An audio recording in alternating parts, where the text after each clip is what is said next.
when most people think of Lane Frost, they think of 8 seconds. And you definitely get an idea of Lane Frost from the movie. To be able to go back to Clyde and Elsie Frost's place and talk about Lane Frost and the true Lane Frost is going to be pretty interesting, to be at the place where Lane grew up, where Lane practiced, and what he was really like.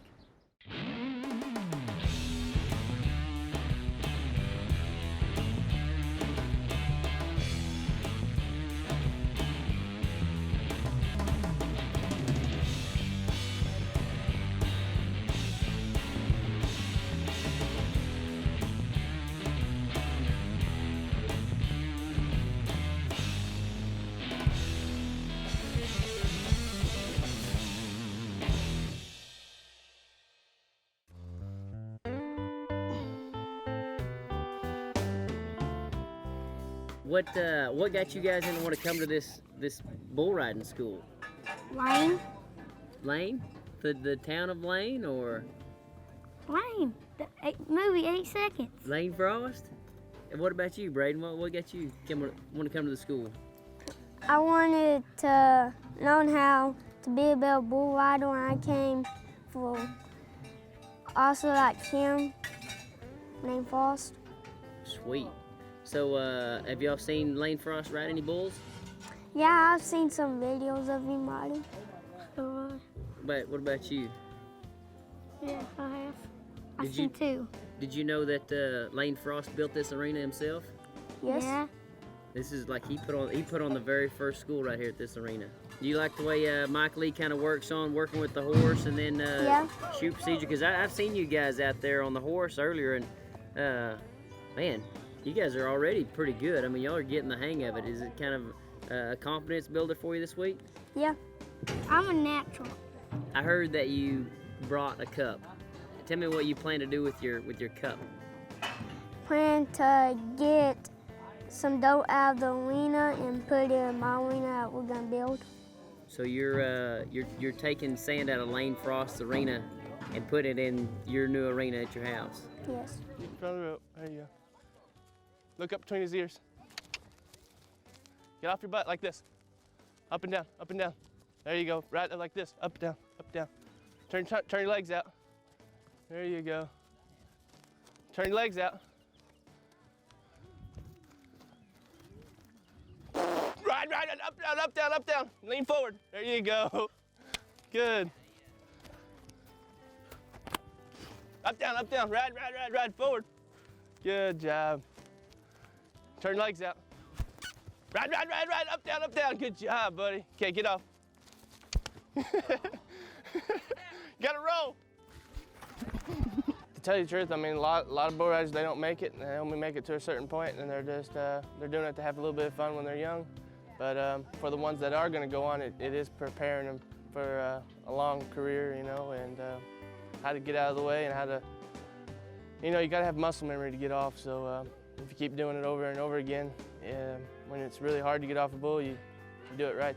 At these schools, it's hard because they're trying to learn so much. So if they get it just a little bit, it's a big reward to me. You know, if I see them do something right or see them keep trying and ride out of like they get in trouble and they ride out of a little bit of trouble, that's an encouragement towards me that I actually did something. You know, but at these schools, they actually get better after they leave the school because they quit trying so hard. But they get a lot of tools here, you know, to use later on. So.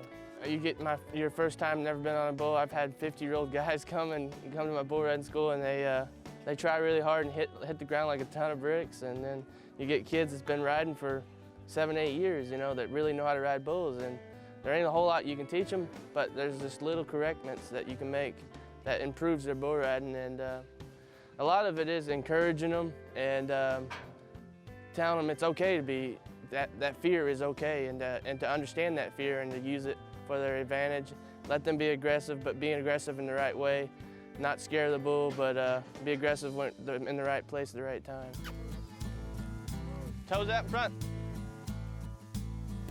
Relax, move up and down. Get your legs out, turn your legs out. There you go, up and down, up and down, up and down, on your legs. You're bouncing on your butt. You gotta look up, there you go, better. Look up between your ears. Ride towards your ears, ride forward towards your ears. Good. Turn your legs out. You're gonna have to sit up and lean back on him a little bit. All right. Get up there. Feet. Go to the front! Go to the front! Yeah!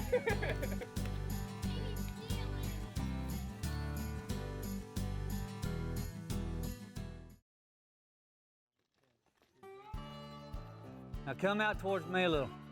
Now going around. Good. Good. So like, let me see your feet. Look at me. Like I want to see you do this. Step over the top of your foot.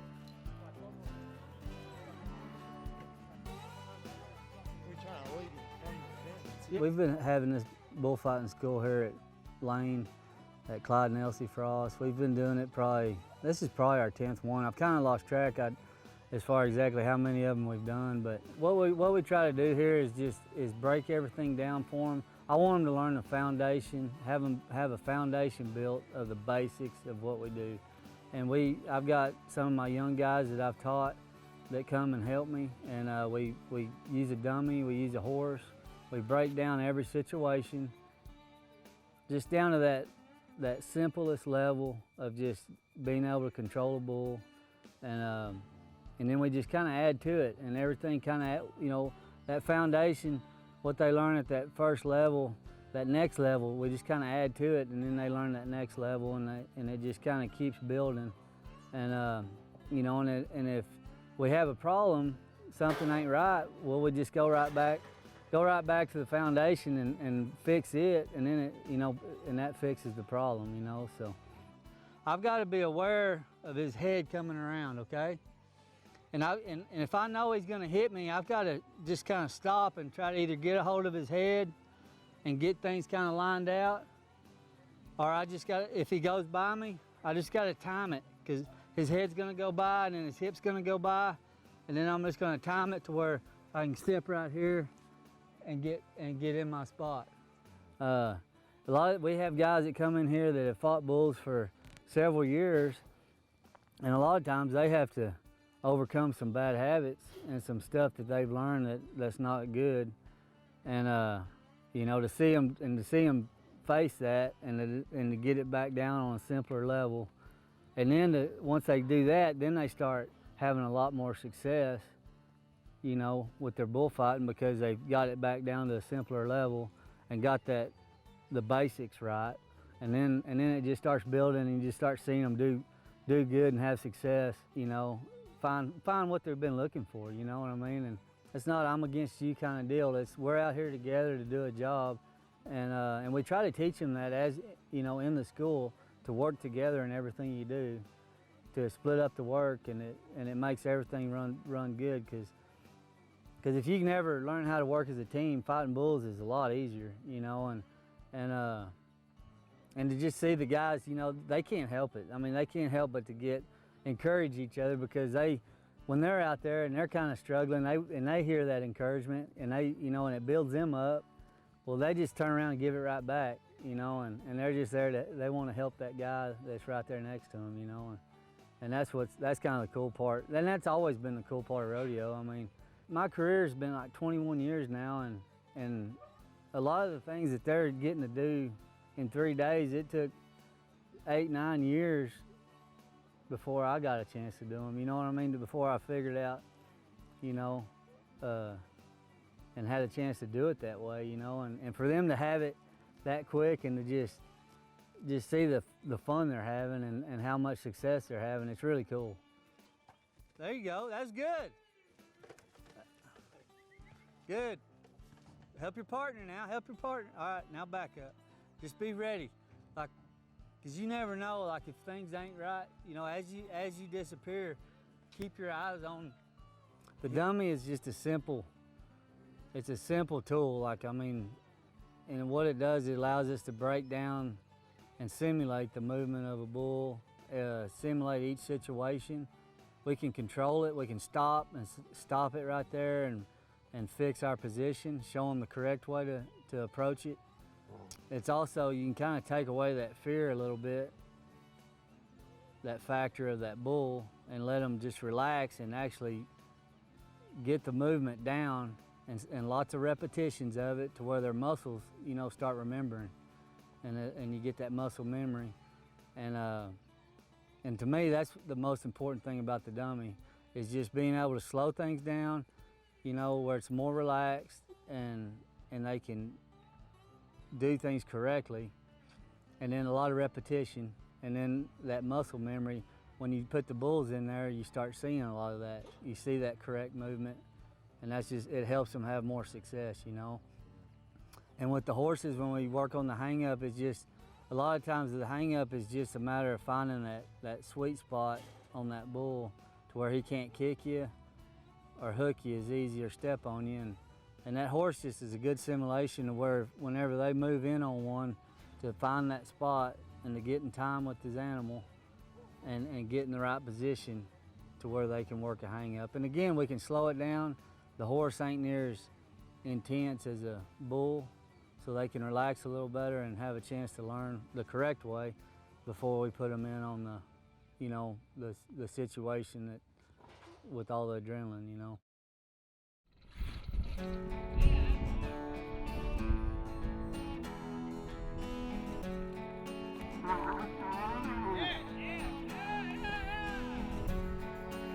Well, when Lane got back from the national finals in '85, he'd won a pretty good bunch of money, and he come in and asked me if he could build an arena over here to have his bull riding school. Said, you can go someplace to have one, and it's not very good. And about that time, the phone rang, and it was Floyd Hogan. He said, you don't know anybody needs a load of pipe, do you? I said, well, I don't know. Here, talk to Lane. In about 30 minutes, they was unloading that pipe. Being here at this bull riding school today, you know, I remember Lane telling me that he was going to look at some working pens somewhere. He said, we fixing to build some working pens. I said, oh, we are? He said, yeah, I'm going to look at some. And so he wanted to incorporate a bull riding arena with some working pens, and this is one of the best facilities that I know of. But it all started right here, and there's been a lot of young cowboys get their start here in the bullfighting and also the bull riding career.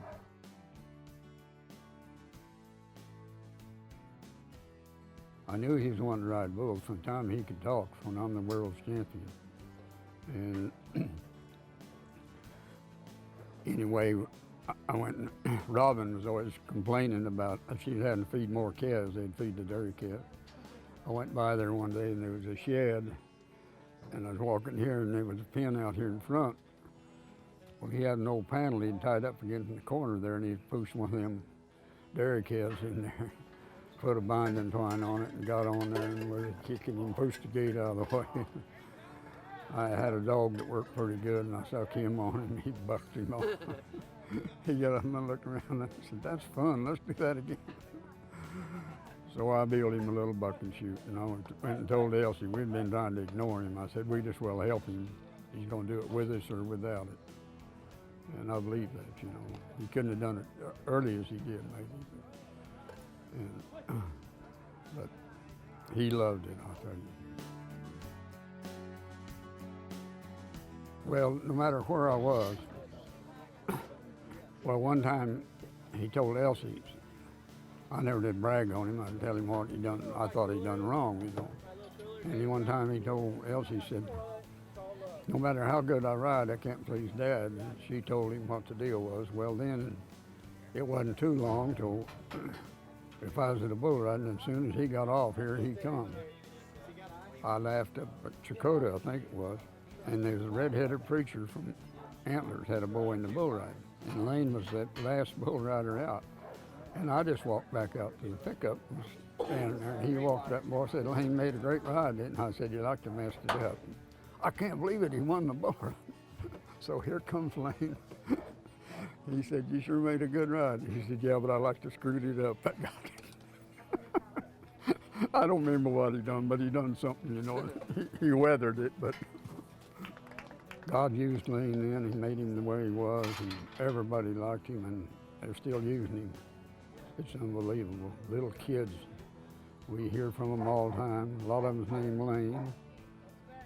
I met Lane at the high school finals when I was out of high school, but I was going from a rodeo in Cheyenne to Casper, Wyoming, and I stopped at the high school finals. Tuff was there, and my little brother was there, and so I stopped to see them, and Lane was there, and he was already had a big following. There was like a lot of high school kids that were following him around, and I just won second in the bronc riding at Cheyenne the day before, and nobody knew who I was, and these kids are all following Lane around. I'd heard of him before, but that was the first time I saw him in person, and first time I met him, and then a few years later, he caught a ride with me from Las Vegas. I was going to the college finals. We were going to Las Vegas Rodeo, and then I was going to the college finals, and he was wanting to go to his uncle's place in Utah, and he caught a ride for a few hundred miles out of Las Vegas, and got out and hitchhiked from like somewhere in Utah, trying to get east to Vernal, Utah, where his uncle lived. Well, in Utah, they didn't have many junior rodeos. We moved down here, they had bunches, and he found them all out right quick. But at that tiny age, you know, I rodeoed with Clyde most of the time. I mean, we had a little trailer, and, you know, back then you went to a rodeo and you was there for several days, because Clyde was up in 3 events a lot of the times, and he might get ahead every day, you know, and so you didn't kind of, and then of course in the summertime he'd get a little busier, and so I'd go stay with my folks or something while he rodeoed. But we did rodeo, you know, I rodeoed with him a lot, and so the kids were little and they saw a lot of rodeos when they were little. So that's kind of how he learned, and it just something about that bull riding drew his attention from the time he was just little bitty. When we moved down here in '78, he found out about a little junior rodeo association up around McAllister called the Small Fry Rodeo Association. He got there in the middle of the season, and he won the saddle for the end of the year, you know, so he kind of dominated those. But, you know, I mean, he did some struggling too, but when Lane won the World's Championship, Red Rock was voted the Buck and Bull of the Year, and John was going to retire Red Rock because he was getting some age on him, you know. And but he came to Lane and he said, you know, Red Rock's just such a great bull. Said, I'd really like to do some kind of a grand finale for him. Said, what about if we had some matches between you and Red Rock? And of course, Lane was just tickled to do that because, like I say, he'd bucked him off twice before. And I know maybe both times at the finals, but the one year it did cost him winning the world. And so Lane was just tickled to, you know, he said, oh, that'd be great, because that'd be kind of like Freckles getting on Tornado in the finals, you know. He just thought that was really neat.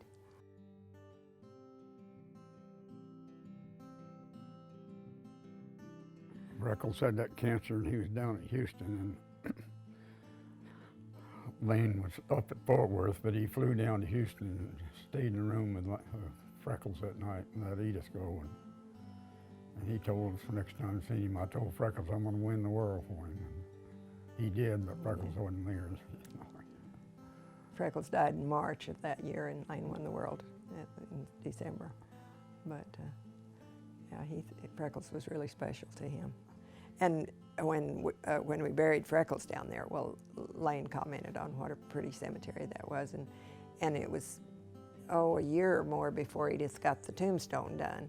And when she got it done, she kind of wanted some friends to come down, and she had kind of a little ceremony, and she actually asked Lane to read a poem, and Lane don't read well at all. He just was not a good student. He was dyslexic and struggled, you know, but she asked him to read this. It was a Baxter Black poem, and he did a good job, but I'll never forget, he was kind of concerned about that. He just wasn't sure he could read that poem out loud, but he did, because Edith asked him to. But I remember him talking about what a pretty cemetery that was. And so that was one of the reasons that, because we hadn't lived in Oklahoma long enough that we had any other family buried down here. You know, we were raised in Colorado and Utah and had family up there, but Freckles was kind of like family, so that's where we put him. Clyde had a nephew staying here, and he came to the door, and I knew I was wanted on the phone, and I came in and heard Tuff's voice, and so I knew Lane was hurt. Anytime I heard Tuff's voice on the phone, I knew Lane was hurt. And I said, Tuff, I know Lane's hurt, how bad is it? He said, well, they just pronounced him dead. He pulled his rope tight, and Joe Wimberly and I pulled as hard as we could, and then he wanted you to pinch it off and hold it for him, and I always hated that. I hated sticking my hands in there because those bulls, and I always gave him a hard time about not being able to take his rap by himself and stuff like that. And so, and I'd pulled his rope, and then he said, "Yeah, give me a pinch, Cody," and that was shoot, the last thing he said.